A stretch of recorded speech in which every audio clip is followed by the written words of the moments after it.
तो अपने रब को जवानी में भूला है तो और ताकत पे पूते पे फूला है तो जब जवानी ढलेगी तो पछताएगा जब जवानी ढलेगी तो पछताएगा फिर रोने रुलाने से क्या फायदा आँख खोलो उठो याद रब को करो हमरोगी गवाने से क्या फायदा মানুষদেরকে সতর্ক করছে যার মূল কথা হলো এই বলেছেন তোমার অলসতা ঘুম পিছনে ফেলে দাও খাওয়াবে গফলাত মে শুয়ে শুয়ে মুমিন আর কতকাল এরকম অলসতা করে কাটাবে অলসতার ঘুম ভাঙো আর রবের স্মরণে তুমি এগিয়ে আস তোমার এখন শক্তি আছে সাহস আছে তোমার দেহে বল আছে তোমার সামর্থ্য আছে কিন্তু এই জিনিসটা তোমার স্থায়ী থাকবে না তোমার দেহের বল কমে যাবে শক্তি কমে যাবে চোখের জ্যোতি কমে যাবে শরীরের চামড়াটা ঢিলা হয়ে যাবে আগে তুমি নিজে নিজে হাঁটতে পারতে এখন আরেকজনের সহযোগিতা নিয়ে হাঁটতে হবে নিজের কাপড় নিজে পরিষ্কার করতে পারতে এখন আরেকজনের উপরে ভর করে তোমাকে চলতে হবে বাথরুমে নিজে যাইতে পারে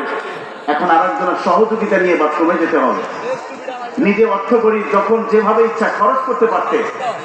এখন তোমার ছেলের কাছে তোমার মেয়ের কাছে তোমার আত্মীয় স্বজনের কাছে চেয়ে চেয়ে তোমার খরচ করতে হবে এই যে তোমার একটা তাকাত এই যে একটা শক্তি এটা একদিন থাকবে না এই যৌবন কালটা যখন ধরে পড়ে যাবে তখন তুমি কাঁদবে নিজে কাঁদবে তোমার জীবনের কাহিনীগুলো মানুষদেরকে শোনাবে বন্ধু বান্ধবদেরকে শোনাবে চোখের পানি ফেলাবে তখন তারাও তোমার এই দুঃখের কথা কষ্টের কথা তোমার সেই গভীর রাত্রের কষ্টের কাহিনীর কথা শুনে শুনে তারাও কাঁদবে কই বলছেন ফেরিও রোনে রোলানে সে কেয়া ফায়দা তখন তুমি কাইদা আর একজনকে কাটাইয়া কোনো লাভ আর হবে না সেজন্য তোমার শক্তি থাকতে তাকাত থাকতে সম্পদ থাকতে তুমি এটাকে যোগ্যভাবে উপযুক্তভাবে উপযুক্ত স্থানে যথা সময় তুমি এটা কাজে লাগাও আজকের মহতারাম হাজিরিন এই দিকেই আল্লাহর ওলিরা আমাদেরকে ডেকে থাকেন যার কত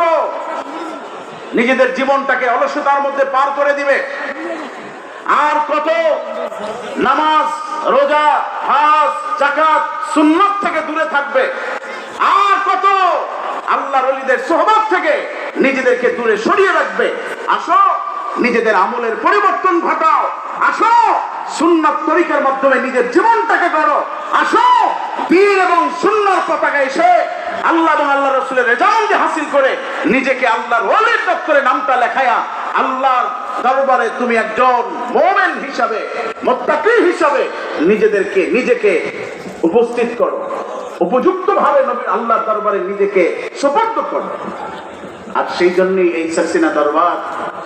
যুগ যুগ ধরে কাজ করে আসছেন নেসাউদ্দিন আহমদ রহমতুল্লাহ আলাইহি আবু জাফর মোহাম্মদ সালেহ রহমতুল্লাহ আলাইহি সত্য মরহুম হযরত ঈসা হুজুর রহমতুল্লাহ আলাইহি বর্তমান হুজুর কেবলা মাদ্দাজিল্লাহুল আলী আমাদেরকে সেই দিকেই ডাকছেন কিভাবে আল্লাহর ওলি হওয়া যায় কিভাবে রাসূলের আপন হওয়া যায় আল্লাহ এবং আল্লাহর রাসূলের আপন যদি হতে পারি দুনিয়া আখিরাতে আর কোনো ভয় আছে তবে হাত উঁচু করে জোরে আওয়াজ করে বলেন আর কোনো ভয় আছে ভয় আছে এজন্য আসুন